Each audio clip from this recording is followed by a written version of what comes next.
Hi, I'm Bhavana, your host of Inspiring Women in Switzerland. Welcome to our podcast, ShareHerStory.ch. Sometimes when life turns everything upside down, it's only to guide us towards who we were always meant to be. Today, my special guest is Aleksandra, my mama bestie. Our kids go to the same daycare. They are literally inseparable. Behind her calm smile and her soft energy, a story lies of incredible reinvention, loss, courage, and a very strong will to start over.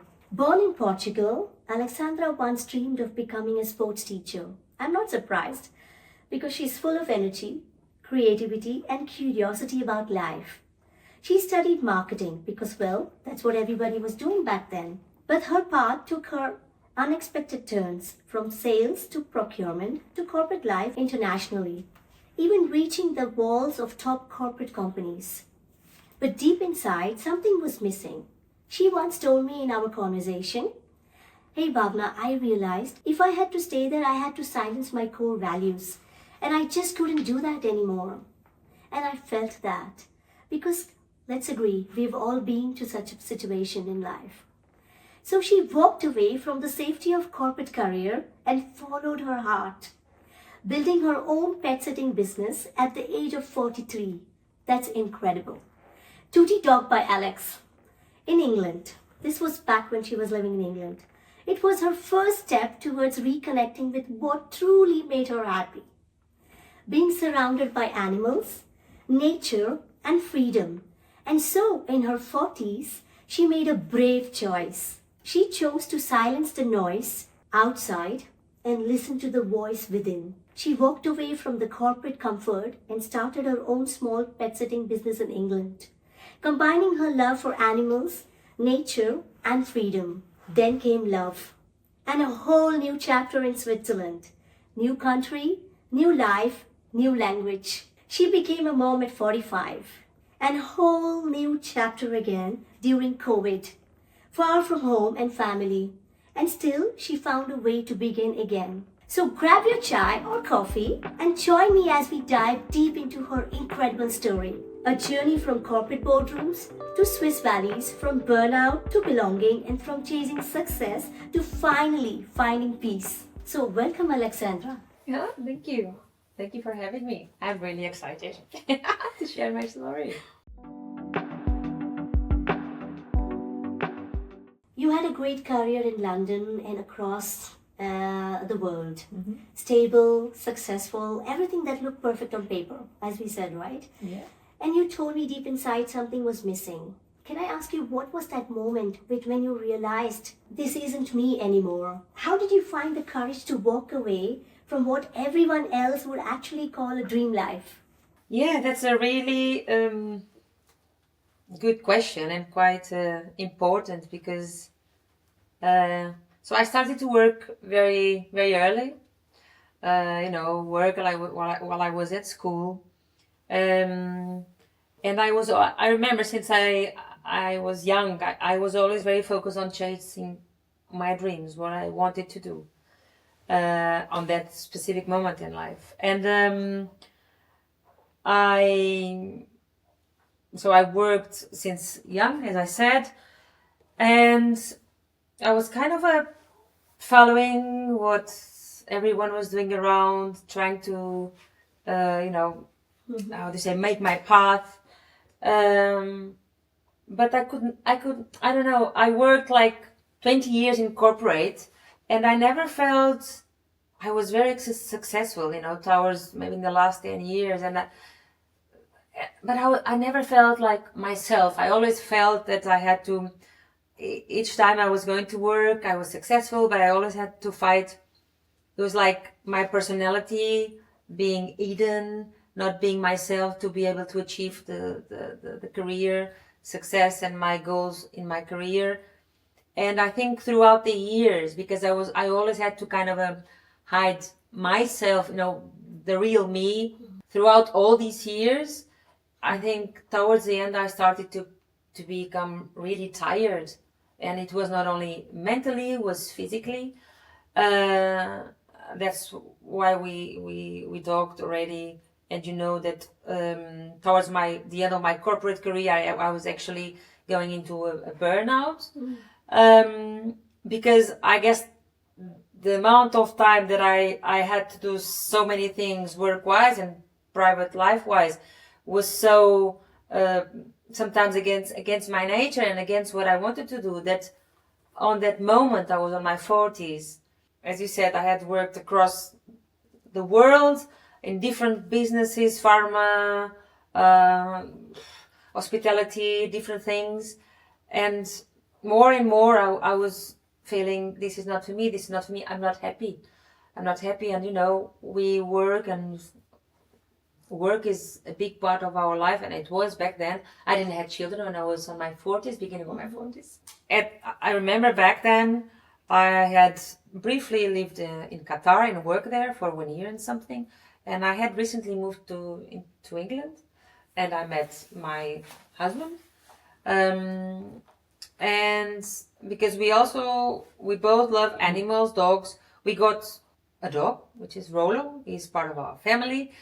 And I guess it was like when we got Rolo, Rolo was like what came to make the connection again to my child dream, to connect me again to the animals and to nature and to freedom, because I grew up in nature, animals, freedom. I was in the Girl Scouts for many, many years. I always belonged to youth groups. So when we got Rolo, and he was a puppy, we had to walk him, we had to do all those logistics, and we had to spare time to look after him and then to go to work. And I was like, we were in England, and I realized that when I was with Rolo, I felt really happy. I felt really fulfilled. Mm-hmm. And in England, the pet sitting business, it's a big business, And without actually searching for it, I found an agency that so I could work with this agency at the weekends. So the animals will stay at my house, like weekends and holidays, because I was still working at this point. And there was a moment that it was no longer Rolo only in our place. Was Rolo and another 3 or 4 dogs, and I was the happiest person, And my house was full of dogs. I was like, oh, this is what I wanted to do. And gradually, I started to ask, come on, this is what I'm going to do. This is what I'm going to do. Together with my husband, we got a big truck. And by this time, I was taking all the dogs into the woods every day. No more high heels, no more suit, no more makeup, no more beautiful nails. It was just mud, rain, dog fur everywhere. But I was the happiest person, back then. And I thought, that's it. This is what I'm going to do. Of course, this at the time was not one side only decision. I had to, it has to be organized with my husband, because I was starting my business. So it was not that I was going to bring the same money home as I was bringing from my other job, Yes. So a huge difference. Yeah, that's how everything started. Why I can't do this as my own business? Mm-hmm. I was really unhappy at that time working in a company in London, which I had gone as the last resource. I thought, right, I'm going to try this last corporate just to make sure that I'm really having the right feeling. And yes, I worked in this company for 10 months. Yes. And I said, that's it. I'm not working corporate more. I'm going to fund my pet sitting business. And that's how everything started. You took that courage to actually pause and reflect. It takes immense amount of strength to reinvent yourself in your 40s, especially when the world expects that you should have it all figured out, let's say, right? What would you say to the women out there who actually think, sometimes, hey, it's too late for me to start over again? What, from your journey, what tips or what kind of message would you want to pass on? Well, the first thing I want to say, and I'm now in my 50s, right? I turned 50 this year. Yay! So And I truly believe, I always believe this, and more I believe, it's never too late. It's never too late. Because what's late? Mm-hmm. You know, what's late? Yeah. Late, it's what the society wants you to believe. Yes. You know,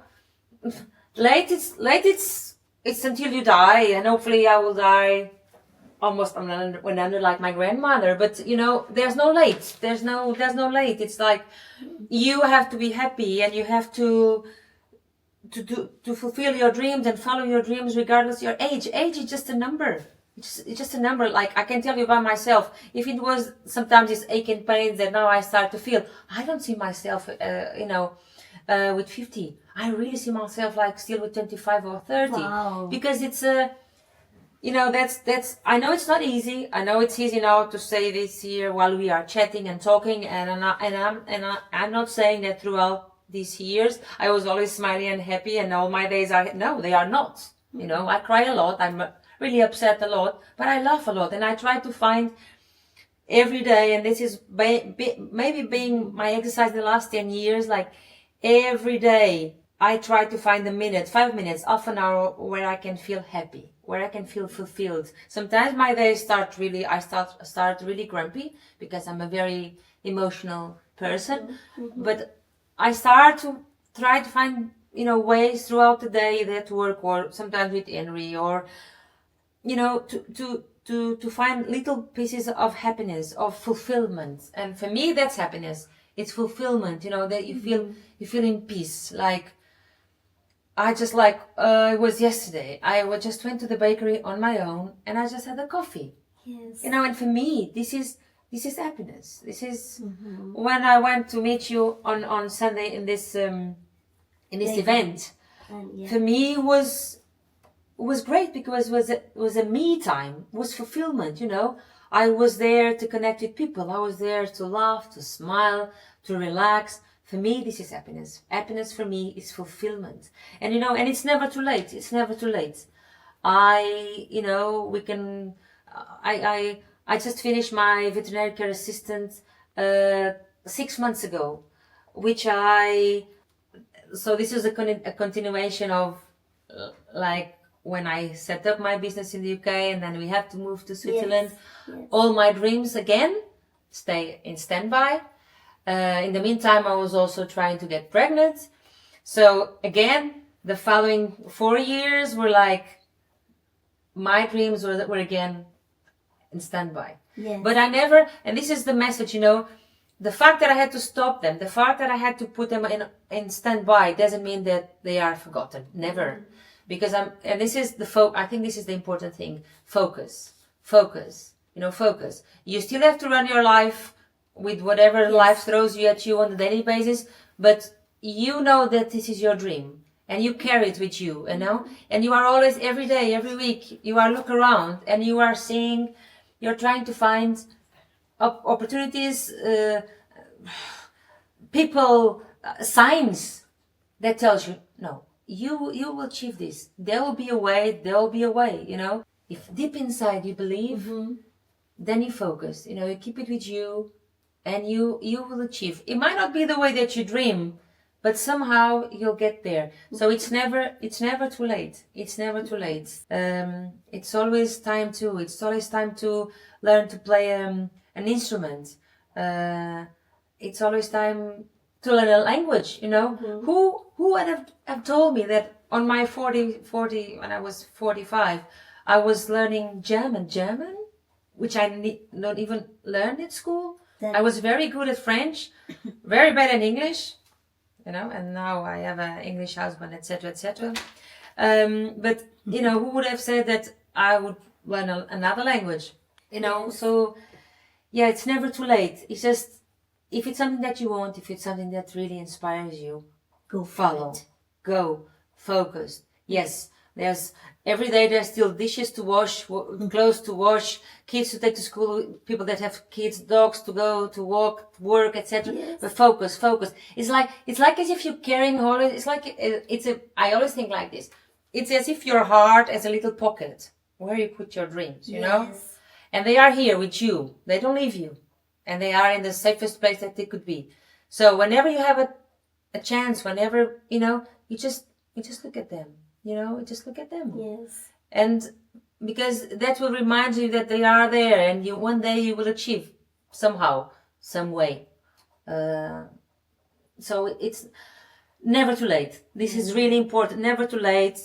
Life is difficult, but we need to navigate, and we need to find solutions, and also ask for help, which is something that I've been learning in the last maybe 5 years. And I can tell you, asking for help for me was always very difficult, because as you said, I'm very determined, I'm very creative, I'm very, so for me, asking for help was always a bit tricky, because asking for help would show a bit of weakness, and I was brought up in the culture, or maybe for my father and mother reference, they are really strong characters, people, and I was brought up like, there's no weakness. We go, we fight, we fall, but we get up. Eventually, I got pregnant, and at 45. At 45, Mm-hmm. And then 4 or 5 months later came COVID. Mm-hmm. So again, when this pregnancy thing, because it was something that I really wanted, you always dream, I will be with my family, I will see my friends. That didn't happen. Nothing of that. I couldn't see my family. I think I saw my mom here in the first few months of the pregnancy. Then I was not able to see anyone anymore. Family, friends. I was not able to go to shops to buy anything. I was actually really scared to get out, because I had to go to the supermarket to buy food. But I was a mom, first-time mom at 45, in a country that I didn't know whatsoever, under a COVID situation that nobody knew anything about it also. Mm-hmm. So I was like, right, this is the perfect, this is not what I dreamt. You see, here we go. Things happen in life, but sometimes they don't happen the way you dream, but they happen,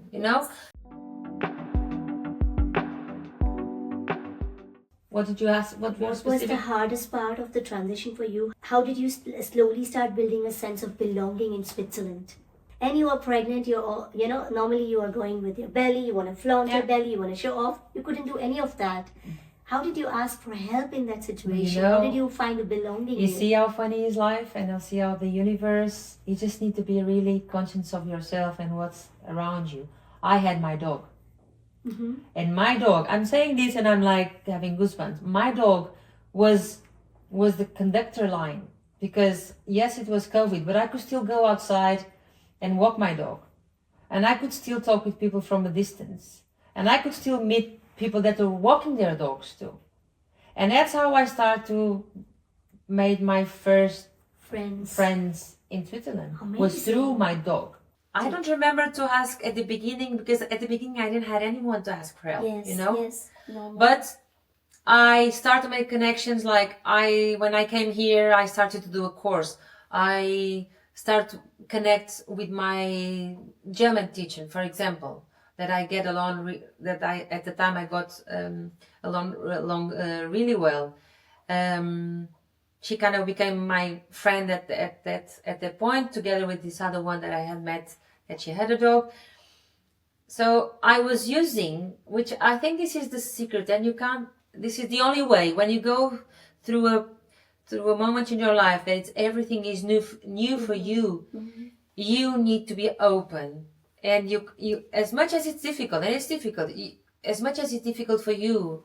And I'm quite a shy person. It doesn't seem, but I'm quite shy. You have to use every opportunity to try to connect. It might not work the first time.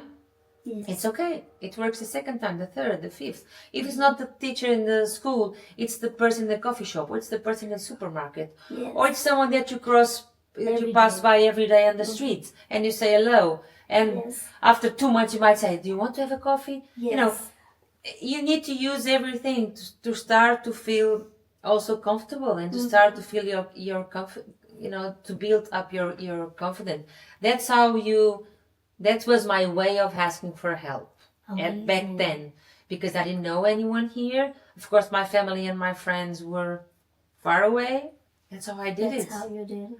And and I can say that, Switzerland, lovely people when you meet them, when you have the chance to meet them more privately. But it's not easy, I have to say. I was born in Portugal, so I'm quite, as you can see, I talk with my hands and I talk really loud. Yes. Very expressive. I'm very expressive.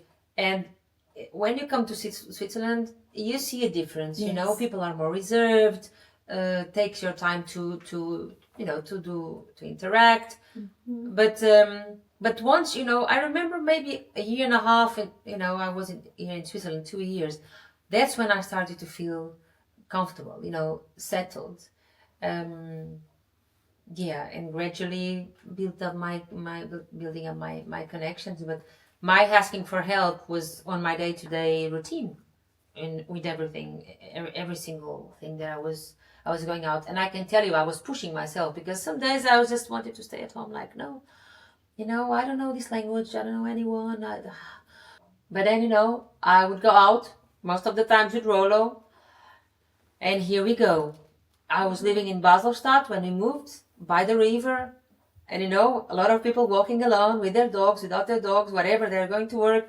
And I was there in the middle, sometimes just to be in the middle of people so you don't feel alone. And this is also a thing. When you move to a country that you don't know anyone, you don't know the language, you don't know anything, you feel so lonely. Yes. Really lonely, in the middle of, really lonely. So you need to push yourself, and you need to believe. You need to open your heart. Otherwise, if you don't do that, what happens? It's the opposite. You close yourself, you start to close yourself, you get sad, close yourself. Then a couple of years later, what you say, it's that, oh, I don't understand the language, I don't like the people, I don't, it's everything negative.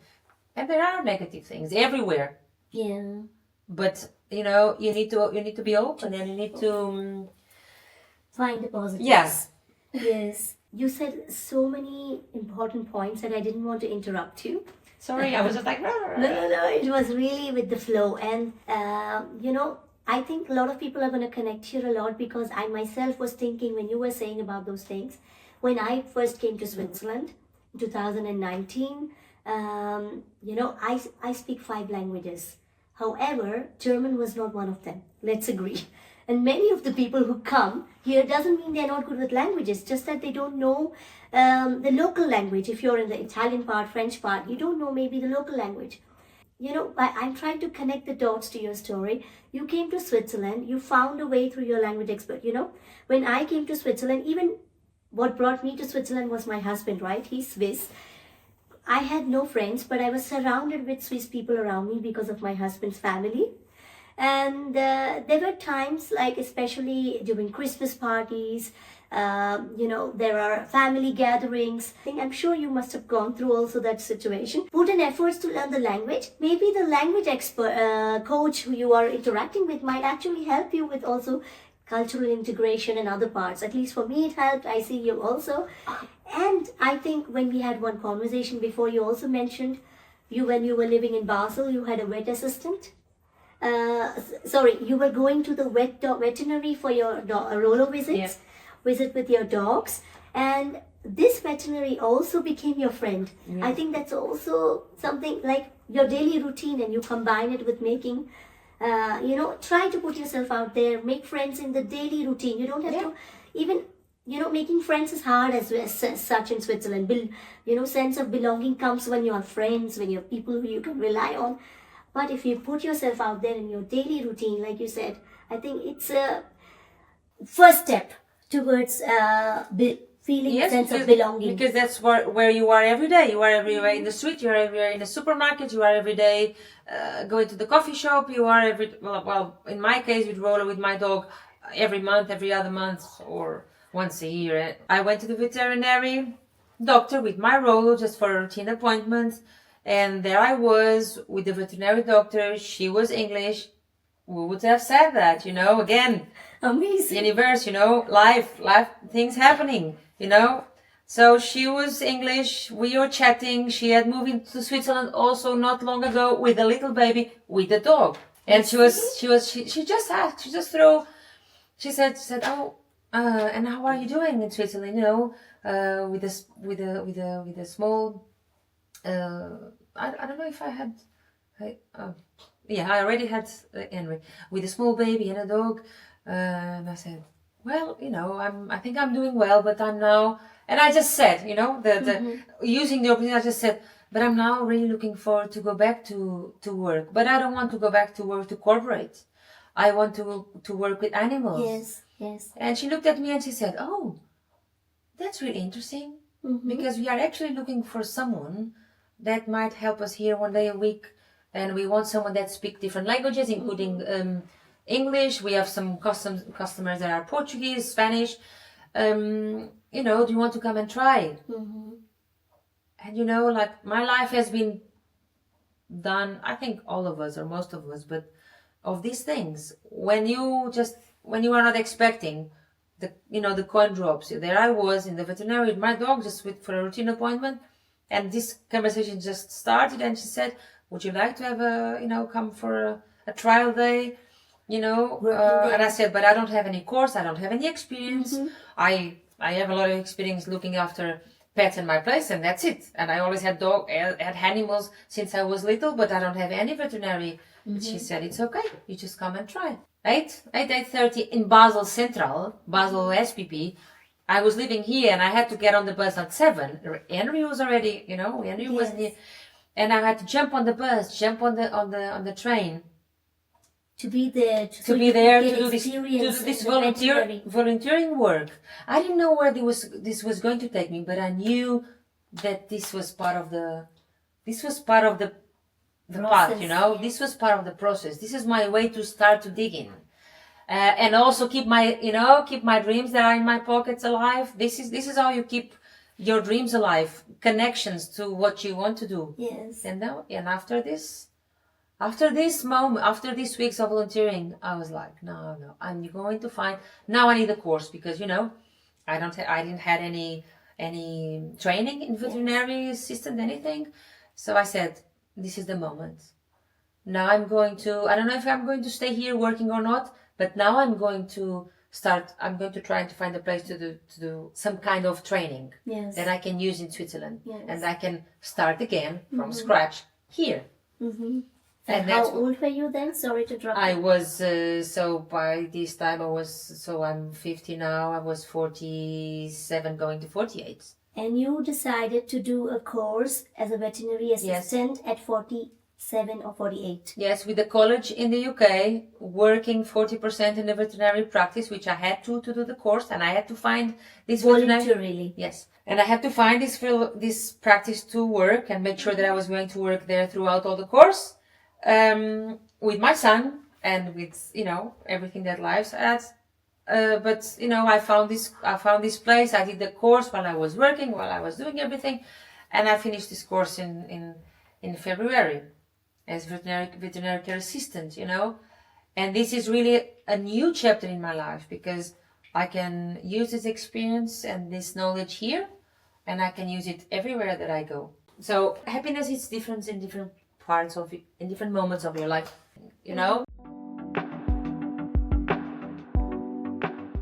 Your journey, whatever you've been saying, your journey has been from corporate boardrooms to caring for animals, two very different worlds. What does success mean to you now? So happiness is different in different parts of it, in different moments of your life, and that's how if I had to summarize. So I'm very young, I'm 50, but what I have lived until now, that has been my life. When I look back, it's like, there might have been 5 or 6 different Aleksandras, and yes, you are right. When I was working back then in these big international companies, being really successful in all that I was doing, being recognized, of course I was happy. But when I was 20 or on my 20s or 30s, that was what my ego, my brain needed for the happiness professional part of things, and I had a lot of friends and I was still living in Portugal and I had, yes, I was happy. Back then I was happy. But when I look back, until now, there are different Aleksandras. There are this very young Aleksandra that studied and worked very early in life, was always part of groups, Girl Scouts, summer camps, etc., etc. Then at the Aleksandra that started to do the degree, already working, you see, already working and starting to go into the corporate life.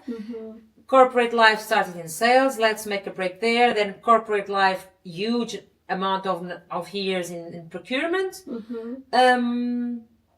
Yeah, in these procurement years, changes of place of living, Lisbon, south of Portugal, Qatar, England, and then abandoned the let's say 4 or 5 Aleksandras, then with a lot of, failings and successes throughout of them. And then this abandon of the corporate life and like starting over again, like a new chapter connected to nature, connected to animals, or maybe connected again with the fact that I had my boy, etc. But yes, there are different. I see it's like there are different lives, different. It's very interesting because it was me. Of course, it was me. I'm here, but I feel that we are different people.